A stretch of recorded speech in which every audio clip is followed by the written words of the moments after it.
আসসালামু আলাইকুম everyone, welcome back to my channel Meghla cooking world. আজকে আমি আপনাদের সাথে খুবই মজাদার একটি রেসিপি নিয়ে হাজির হয়ে গেলাম, আর সেটা হচ্ছে তারা বাইম মাছ ভুনা করা রেসিপি। চলুন তাহলে দেখে নিই তারা বাইম মাছ ভুনা করতে আমাদের কী কী উপকরণ লাগতে পারে। তো এই যে দেখুন, চুলায় অলরেডি একটি প্যান বসিয়ে দিয়েছি, আর এখন প্যানের মধ্যে দিয়ে নিচ্ছি পরিমাণ মতো সয়াবিন তেল। তেলের পরিমাণটা একটু বেশি করে দিতে হবে, কারণ আমরা সবাই জানি মাছ ভুনা এবং ডিম ভুনাতে কিন্তু তেলের পরিমাণটা একটু বেশিই লাগে।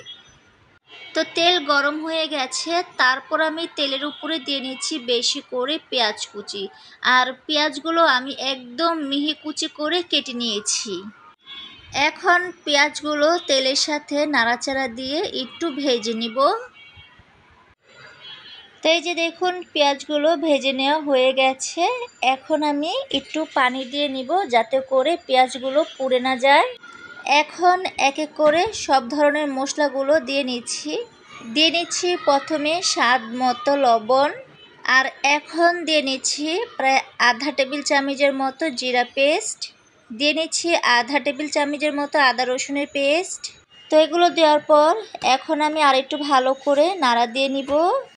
এখন এক এক করে সব ধরনের গুঁড়ো মশলাগুলো দিয়ে নিব। প্রথমে দিয়ে নিলাম পরিমাণ মতো লাল মরিচের গুঁড়ো। লাল মরিচের গুঁড়োটা একটু বেশি করে দিয়ে নিলাম, কারণ তারা বাইম মাছ ভুনাতে কিন্তু একটু ঝাল হলে ভালো লাগবে খেতে, সেজন্য মরিচের পরিমাণটা বেশি করে দিয়ে নিলাম। এখন দিয়ে নিচ্ছি পরিমাণ মতো হলুদের গুঁড়ো।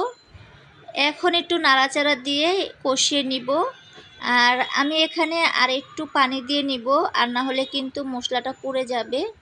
পানি আর একটু বেশি করে দেওয়ার পর আমি একটু সময় ধরে মশলাটা ভালো করে কষিয়ে নিব।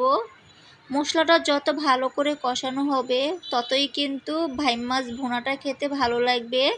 তো এই যে দেখুন, পরিমাণ মতো আর একটু পানি দেওয়ার পর এখন আমি আর একটু ভালো করে নাড়া দিয়ে নিচ্ছি। আপনাদের কাছে একটাই অনুরোধ, যারা এখনও আমার চ্যানেলটি সাবস্ক্রাইব করেননি তারা প্লিজ দয়া করে আমার চ্যানেলটি সাবস্ক্রাইব করে দিয়ে আমার চ্যানেলের পাশেই থাকবেন, এবং পাশে থাকা ছোট্ট বেল বাটনটি প্রেস করে রাখবেন। এতে করে দেখা যায় আমি যখনই কোনো নতুন ভিডিও আপলোড করব নোটিফিকেশন চলে যাবে সবার আগে আপনাদের কাছে। তখন আপনারা আপনাদের সময় এবং সুযোগ দুটোটা বুঝে আমার পুরো ভিডিওটি দেখে নিতে পারবেন। তো এই যে দেখুন, মশলাটা ভালো করে কষানো হয়ে গেছে।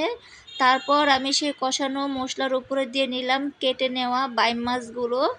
তো এখন আমি এই যে বাইম মাছগুলো মশলার সাথে খুব ভালো করে নাড়া দিয়ে একটু মিশিয়ে নিচ্ছি। এখন আমি একটু পানি দিয়ে নিব যাতে করে মাছটা ভালো করে কষানো হয়। পানিটা দেওয়ার পর এখন আমি আর একটু নাড়া দিয়ে নিব। তারপর এখন আমি প্রায় 5 থেকে 7টি আস্ত কাঁচামরিচ দিয়ে নিলাম। আমি এখানে কাঁচামরিচগুলো আস্ত দিয়েছি, আপনারা চাইলে মাঝখান থেকে কাঁচামরিচগুলো কেটে দিতে পারেন।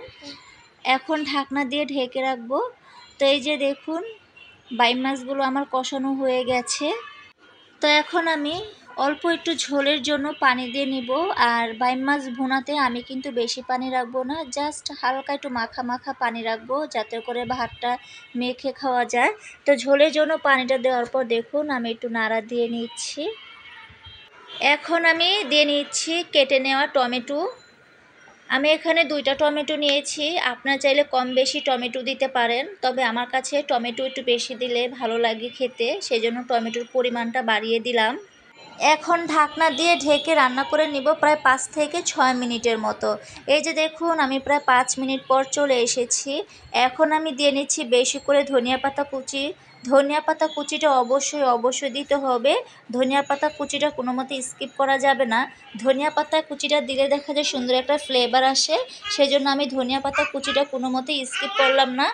তো ধনেপাতা কুচিটা দিয়ে এখন আমি আরেকটু আলতো হাতে নাড়া দিয়ে ঢাকনা দিয়ে ঢেকে রাখবো যাতে করে ধনিয়া পাতার যে একটা ফ্লেভার আছে সেটা চলে না যায়।